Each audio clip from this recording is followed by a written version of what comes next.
Alors, retour au PDF interactif, je vous montre quelque chose, et puis ça, vous ne saurez pas le faire non plus, parce que ça suppose que vous ayez un espace serveur, mais je ne vais pas prendre cette version-là. Mais donc, vous allez voir qu'il est possible de faire quelque chose d'assez amusant dans le PDF interactif, c'est-à-dire mettre une image qui va changer d'une fois à l'autre que l'utilisateur va ouvrir son PDF. Il y a une ou plusieurs images qui peuvent changer. Et ça, c'est intéressant si vous voulez mettre des informations sur des événements. Donc là, je suis dans Photoshop.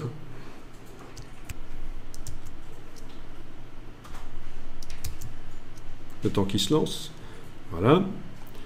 Je vais faire une bannière ici, nouveau document, et en pixels, je vais indiquer par exemple 1000 pixels de large et 200 de haut. C'est une bannière web, en quelque sorte. Et je vais taper du texte ici. Je vous montre, hein, donc ça vous ne faites pas.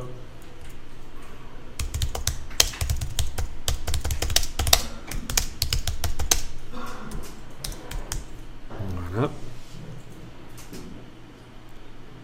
Grand rassemblement le 24 avril 2015.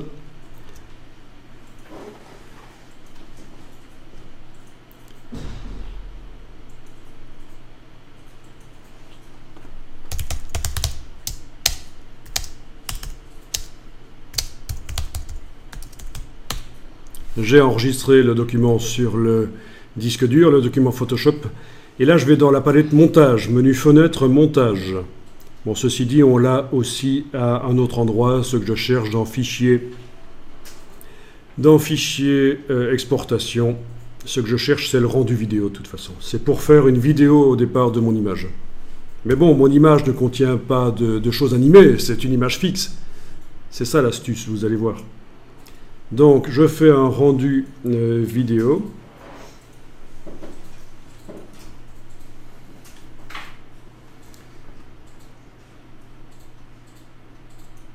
En MP4.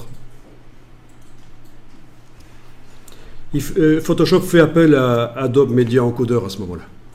Donc, c'est du Adobe Media Encoder, mais présenté dans Photoshop. D'ailleurs, on le voit ici. Adobe Media Encoder. Donc, du MP4, c'est du H264. C'est ça. Et je vais l'enregistrer. Voilà, rendu. Ok, ça doit être fait. Je vais aller voir dans le dossier.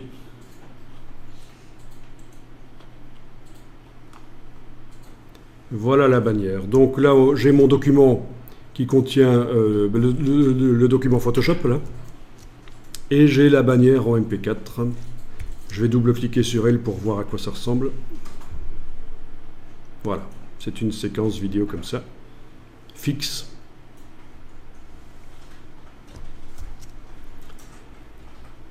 Je vais renommer un peu pour que le nom soit compatible web, c'est-à-dire pas d'espace, pas d'accent, pas de numéro qui commence le nom, pas plus de 32 caractères pour bien faire. Voilà, j'ai juste renommé un peu ma bannière. Et je vais aller dans un logiciel FTP pour envoyer vers un serveur à moi, envoyer la vidéo.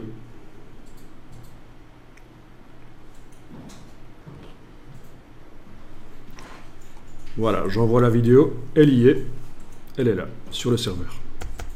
Non IP, elle est utilisable directement.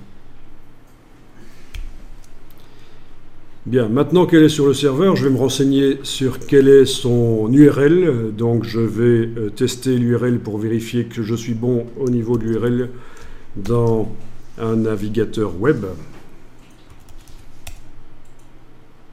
Donc ça doit être du HTTP, c'est obligatoire de le mettre.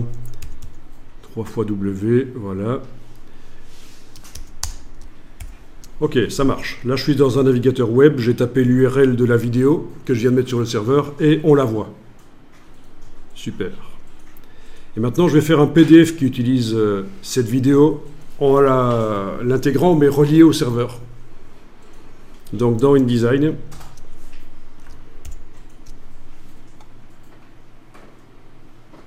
Et évidemment, j'ai InDesign en anglais maintenant. Il va falloir que je change ça. Ok, donc dans InDesign, je fais un document PDF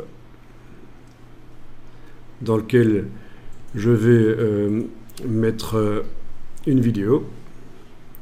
Voyons un peu. Menu Window, interactive. Et alors, le média, voilà, dans la version anglaise. Puis, il va falloir que je fasse un bloc quand même pour mettre la chose dedans. Ok, j'ai fait un bloc et puis je choisis Video from URL. Et je tape l'URL. Ok. Et là, il l'a trouvé. Super. Bon, elle fonctionnera que sur un format, vu sa dimension, que sur un format horizontal. Chose que je change ici, là, tout de suite.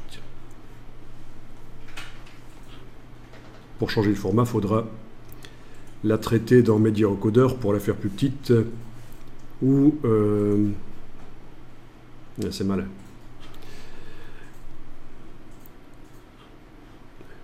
Ou la régénérer au départ de Photoshop.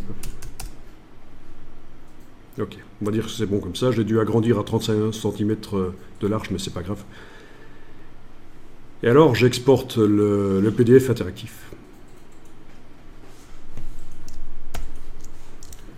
Donc, on peut avoir n'importe quoi d'autre dans le document, bien sûr.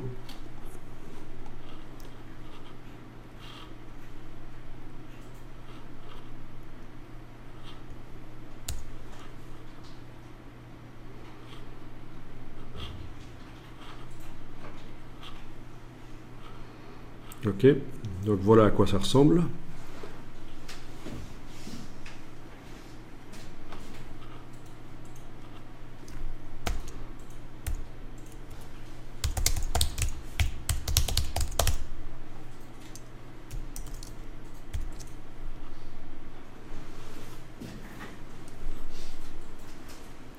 J'exporte en PDF interactif.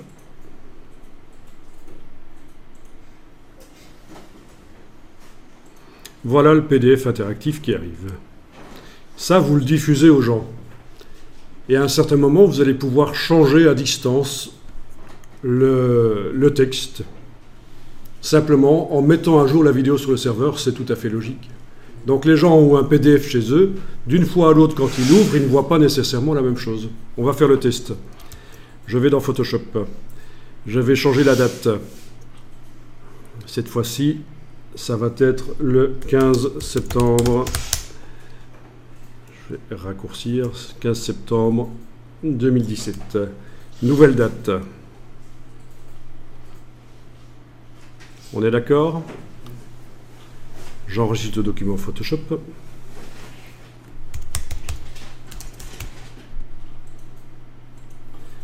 Je fais le rendu vidéo. Je vais voir la vidéo.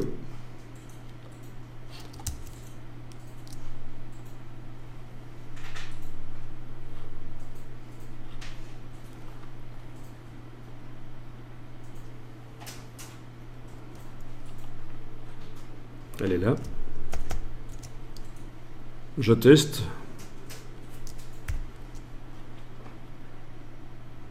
Bon, la voilà. On est d'accord? Vidéo différente. Il suffit que je la renvoie sur le serveur avec le même nom que ce qu'elle avait avant, bien sûr, parce que le document PDF fait référence à ce nom-là de vidéo. Si j'envoie la vidéo avec son nouveau nom, quand j'ouvre le PDF, ça ne va pas se mettre à jour. Mais si je lui donne le même nom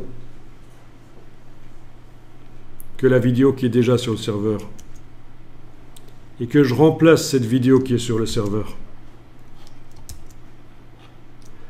normalement, quand j'ouvre le PDF, ça devrait me montrer la nouvelle vidéo, sans avoir rien changé dans le PDF, c'est ça l'astuce. Ok, je remplace. Le serveur me dit qu'il faut que je remplace la vidéo, voilà. Alors, on va tester. Quand on ouvre le document PDF et qu'on clique sur la bannière, c'est la bannière qui a été ajoutée, la version modifiée qui arrive en fait. Donc le seul truc que j'ai oublié, c'est que dans mon document InDesign, j'aurais dû pour la vidéo dire qu'elle se lit automatiquement quand on arrive sur la page.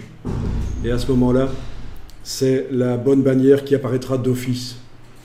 Donc dans InDesign, il va falloir penser à ça, c'est que c'est important, sinon la mise à jour ne se fera que quand les gens vont cliquer sur la bannière et ils ne vont pas le faire forcément.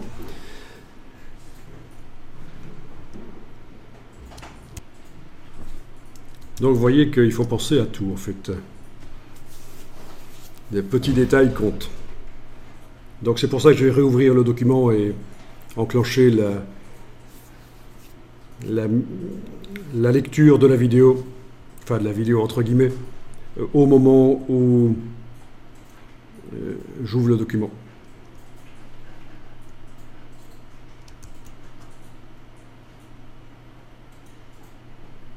Voilà. Donc en sélectionnant le bloc, dans le panneau média, je dois cocher ça, lire au chargement de la page, play on page load. Voilà. Évidemment, là, je dois recommencer un PDF. Donc ça veut dire que si j'ai envoyé un PDF dans lequel c'est pas dedans, c'est foutu.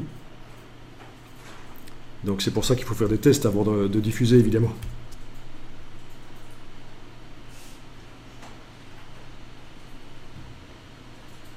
N'allez pas trop vite pour diffuser un truc. Voilà, là ça marche. Je viens de recharger le PDF. Ça marche, pas de problème. L'événement est bon. C'était juste ça en fait le problème. C'était pas une question de cache comme j'avais dit dans le lecteur PDF. C'était juste qu'il fallait demander la lecture de la vidéo au chargement de la page. Donc c'est intéressant. Vous pouvez diffuser un portfolio par exemple avec des images... un thème par page, avec plusieurs images sur la page, et votre PDF va se mettre à jour si vous remettez à jour les images sur le serveur, tant que vous gardez le même nom aux images, évidemment. C'est ça juste l'ennui, mais comme les noms n'apparaissent pas de toute façon dans le PDF, les gens ne savent pas quel est le nom qui est donné à l'image.